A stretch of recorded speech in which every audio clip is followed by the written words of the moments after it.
Greta, it's great to see you. For me, it's morning. For me, it's 8 o'clock in the morning. For you, it's obviously, I think, around 5 o'clock Yeah, in the 5. evening, right? Yeah, exactly. Yeah. So thank you very much for doing that with us.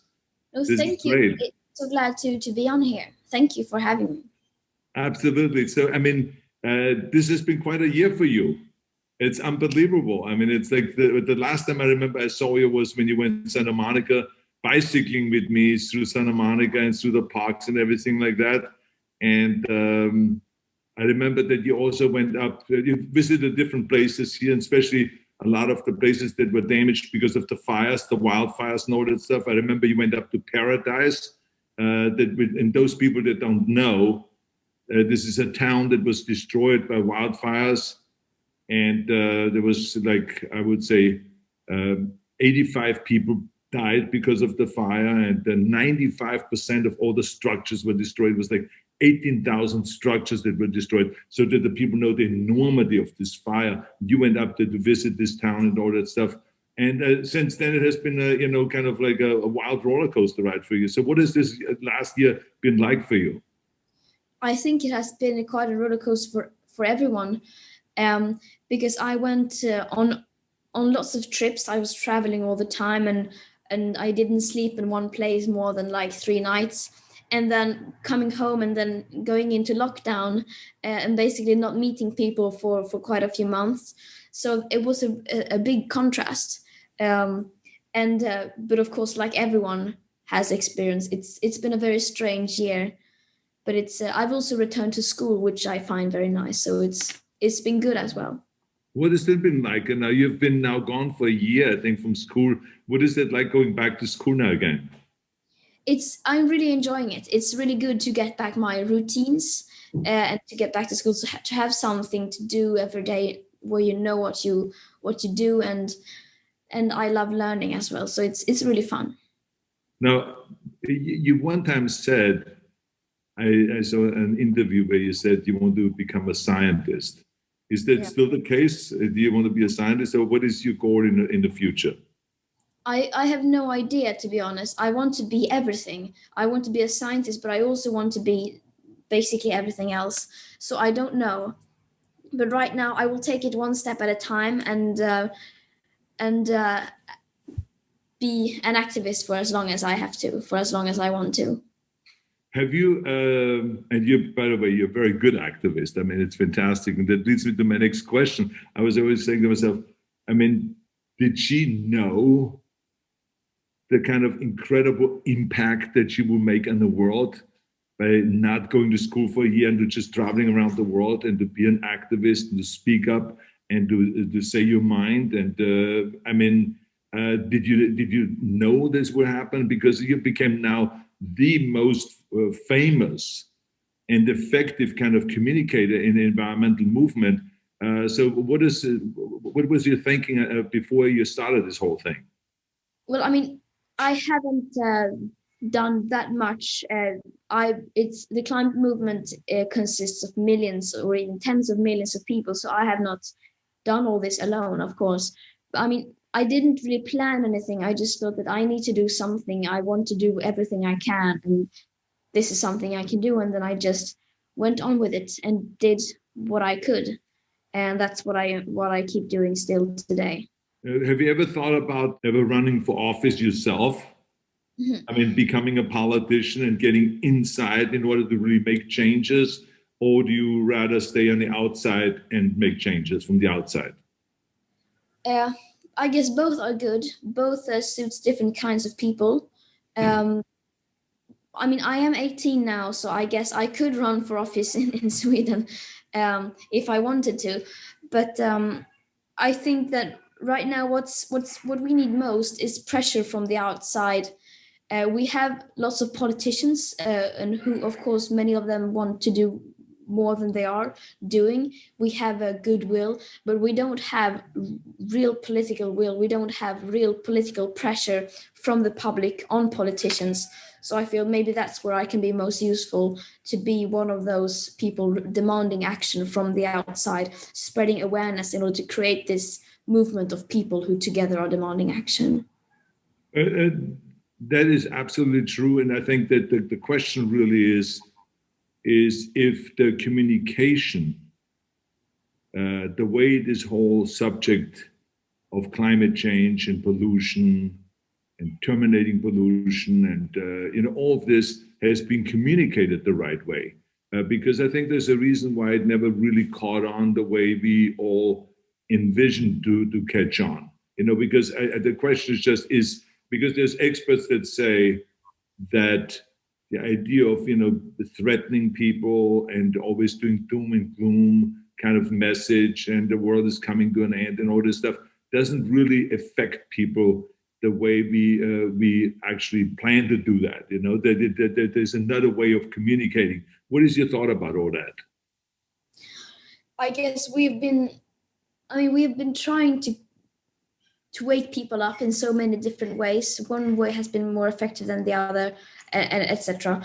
But I mean, it's a very fine balance. Of course, we can't scare people in order for them to think that everything is over, we can't do anything, let's just give up, we can't change anything anyways.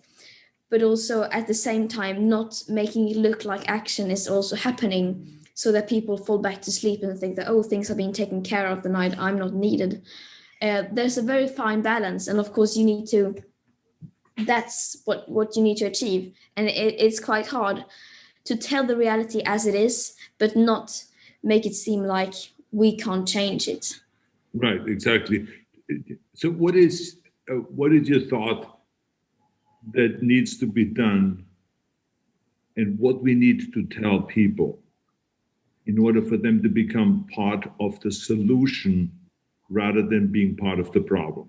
Because there's so many things people don't know. If I, for instance, tell somebody when they say, well, I'm doing everything again, I said, maybe not. Maybe yes, maybe not. Have you ever thought about that when you order any product, any clothing or so? You don't have to order it from overseas. I know it sounds kind of attractive when you have the American jeans or the German jacket and the Italian leather pants and all that stuff, but you don't have to. You can get it locally. As soon as you go and ship it from another continent, then you have to put things on the big freighter ship, and those big ships pollute. They put out a lot of pollution, a huge amount of pollution. So you are contributing to climate change, and you're contributing to pollution. I mean, there's a lot of environmentalists don't really ever talk much to people about what they can do, the simple steps that they can take. What is your thought about that, and what should be those steps that people should take? I mean, you said what we should tell people in order to make them act. I mean, we should just simply tell the truth as it is, the true costs of what we are doing now. But it's not only about what we tell people, it's also about what we do ourselves. We need to walk the talk, so to speak. If you tell people to care about the environment while you are not doing that, while you are not acting as if you are caring about the environment, then people won't take you very seriously. So it's also about reflecting our words into action as well, to be taken seriously and for people to believe what you're saying. And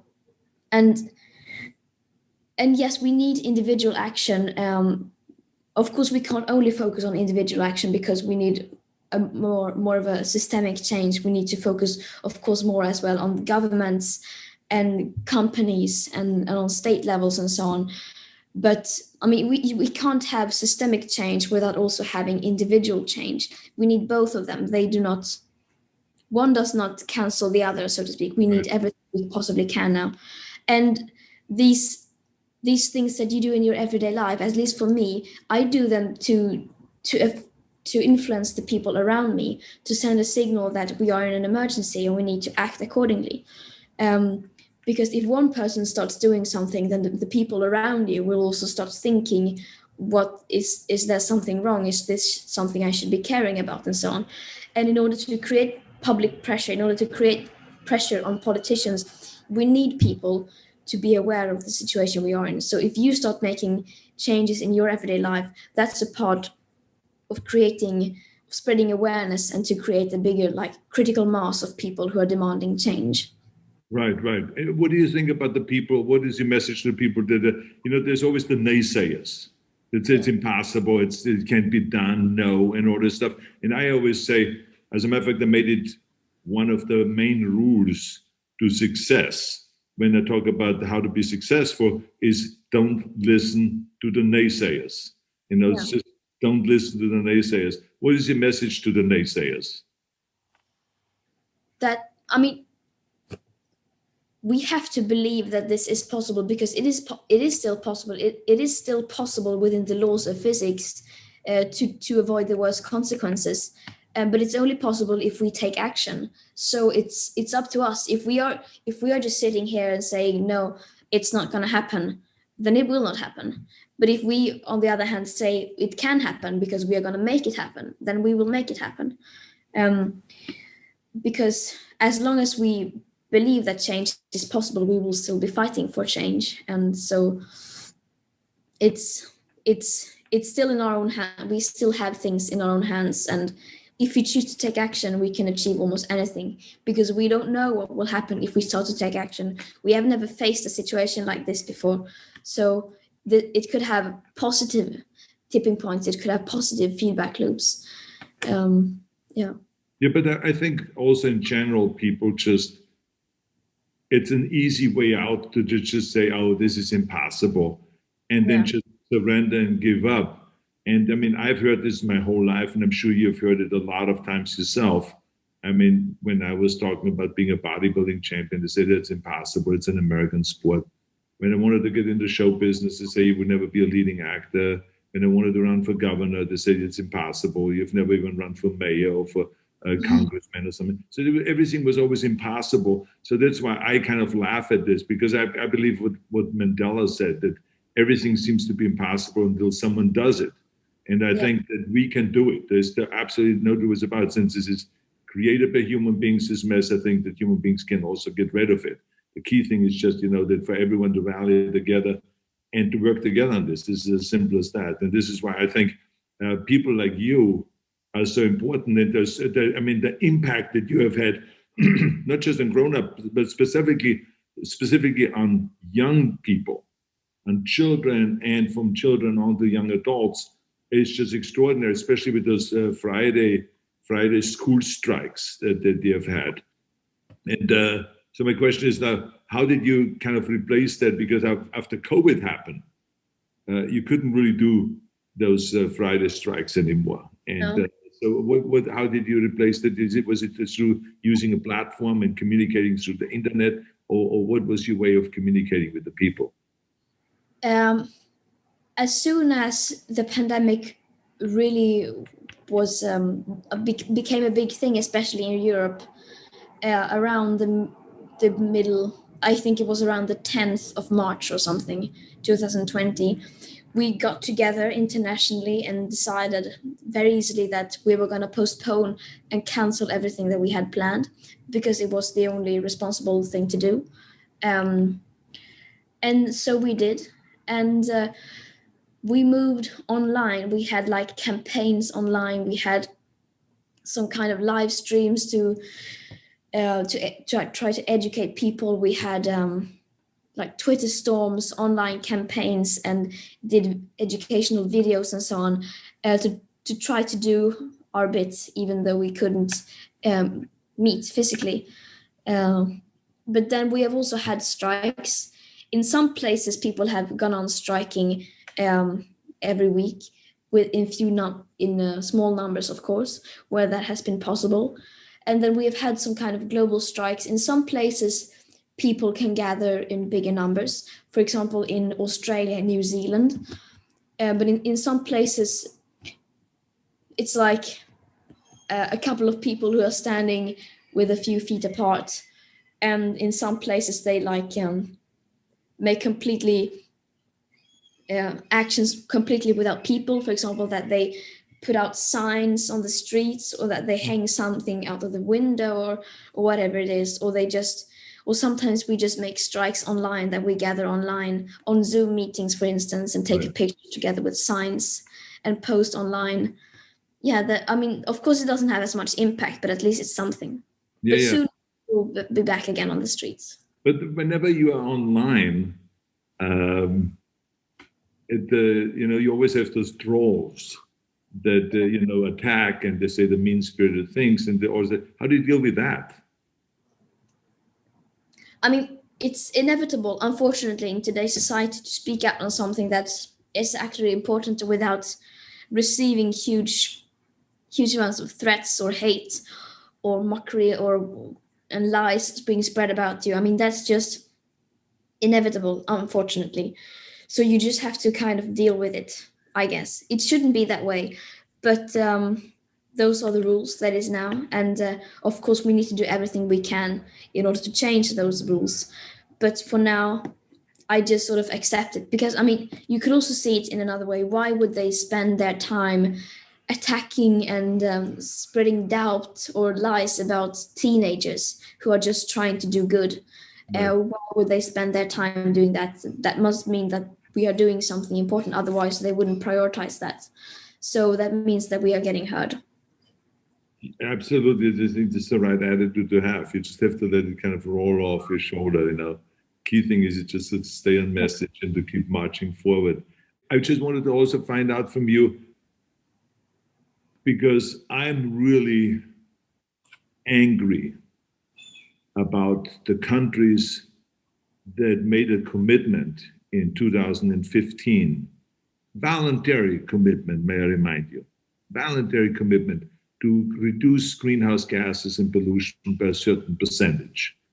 But 70% or so of the countries did not really keep their promise and did not meet those goals. So I was just wondering, what is your thought about that? And what is your message to those countries? I mean, if we look at it that way, I mean, I don't think any country has done its part in order to be in line with the Paris Agreement. Maybe a few exceptions, like they talk a lot about Bhutan and so on. But we are, as it is now, we are nowhere even near to be in line with the Paris Agreement to keep the global average temperature rise to below 1.5 degrees Celsius, or even well below 2. So I guess we need to do something else, because what we are doing now is clearly not working. We need to start actually treating this crisis like a crisis, and stop just talking, because as it is now, it may seem like lots of countries are doing enough, are doing stuff, are moving forward. But if we look at the actual emissions, we are right now experiencing the second highest rise in emissions ever in history. So it shows that we are very, very far from taking our responsibility, especially countries like mine and yours. But I mean, that's expected, since we don't have enough public pressure to really put pressure on politicians, since we don't have enough awareness. People are not fully aware of what's happening, of course, then they will not demand action. So what we need now is to raise awareness and to stop treating this crisis like a crisis. Right, absolutely. Now, as you know, we have a newly elected president. I think that we had one, besides a lot of things that we have in common, but one of them was, that we didn't like Donald Trump because of what he did, for the environment, which was nothing, or actually worked against it. So now we have a new president. Now we have President Biden. What is it that you think he should do now in order to really move things forward? As you know, now with him being in the White House, we have now joined again, the international community, and we are working together with them. But is there anything specific, a specific message that you would give him, the way to move forward? Yeah. Of course, my message to everyone is just to listen to the science and act on the science. But I mean, and he says he's doing that, but I guess that's for him to prove now. As it looks now, so far, he has not been very successful. But that can change, of course. If we put enough pressure on him, then he will have to change eventually. But I guess my message wouldn't be mainly just for him, but rather maybe to the public that, yes, Trump is gone, but that doesn't mean that we can relax. There could be there could be a danger in us thinking, oh, he's gone, now everything will be all right. So then we don't do anything because we think things are being taken care of. That could be a danger. So my message is, don't relax and keep demanding action, keep pushing, maybe even more now. Right. I think there's a lot of positive things going on in the United States because everyone is in this kind of mood now. Now we can go and do something. You know, we have the right president. Here's the right attitude. We have a lot of leaders there in Washington that are wanting to march in the right direction, even though they get stopped by the Republicans still and all that stuff. But the fact is, there's a much more positive mood here that we can accomplish something in the environmental thing. And I think that has shown also in the car industry in America in general, not just California with Tesla, but you know, we have now these big car companies like Ford, you know, came out, you know, and for the first time they're now making a big truck, the F-150, which is kind of like the, you know, kind of the rugged, kind of a manly kind of a truck that usually was always with an 8-cylinder engine and using a lot of fuel. Now they're coming out electric, and it just immediately sold out. And then, of course, General Motors has come out now with the Hummer, also electric, and they're coming out this year. So it seems to me there's a lot of movement going in the right direction, even though 20 years late, but it's better late than never. And so I think that, so I just was thinking about, do you feel any optimism there that we are now finally getting it and moving in the right direction on the private sector? Yeah, so that's my dog drinking water in the background. But yeah, of course, there are always huge causes of optimism. We are taking steps forward, even though it may be insignificant, even though it may be not enough. We are, of course, still moving in the right direction, and of course, that's something that we should be glad about. That's much better than doing nothing, as you say. Better late than never. Yeah. And of course. But I think my biggest source of optimism right now is the fact that people are ready for change. People are more willing to change and want climate action much more than I previously thought. And I think more than people in general think. So I see, and just imagine if we started to actually treating the crisis like a crisis, if the media made people become fully aware of what's actually happening, just imagine what could happen then. I mean, and of course we have seen now with the corona pandemic that it's not the lack of money that is the problem, it's the lack of political will. So that just shows that if we decide to do something, if we decide to do this, then we can do it. Just look at how fast we were able to develop vaccines, for instance. I mean, it's insane. So that's a huge source of optimism, at least for me. Well, that's great. Now we think that in Vienna, as you know, next month we have our summit. Yeah. And it's our Austrian World Summit on July 1st. The theme of it is healthy planet, healthy people, healthy planet. And yeah. So what is your thinking about the relationship between healthy people and the healthy planet? I mean, of course, we can't be healthy living on a planet which is dying. It's just as simple as that. But then also, if you look at the concrete reasons behind us being unhealthy, whether it is air pollution or zoonosis, I mean, from, for example, pandemics like this one, which is often a result of us destroying natural habitats and forests. I mean, it's the same thing, the same solution that would make us live more sustainably, that will save nature, is also often the ones that will make us more healthy and often also more happier. So these are all interconnected. We cannot solve the health crisis without also solving the climate and the ecological crisis and so on. They are all interlinked, and they are all just symptoms, at least I think, of a much larger sustainability crisis. Yeah, no, absolutely. And I think the reason why we always talk about health, healthy people, healthy planet, is because we know from the World Health Organization, from other scientists and experts that have told us that there's at least 7 million people dying every year because of pollution. The amount of people that get cancer and that get heart diseases and all kinds of diseases because of pollution. So that's why I think it's important to pay attention to the health of the planet and to the health of people, because the two are kind of really connected. So I'm glad that you think so. Well, I just want to wind this down and just ask you if there's anything else on the end that you would like to say that I maybe didn't cover, or that you want to say to the world, because a lot of people are watching this. Oh, I mean, I could go on talking forever, I guess, but that wouldn't be very very good. But I don't know.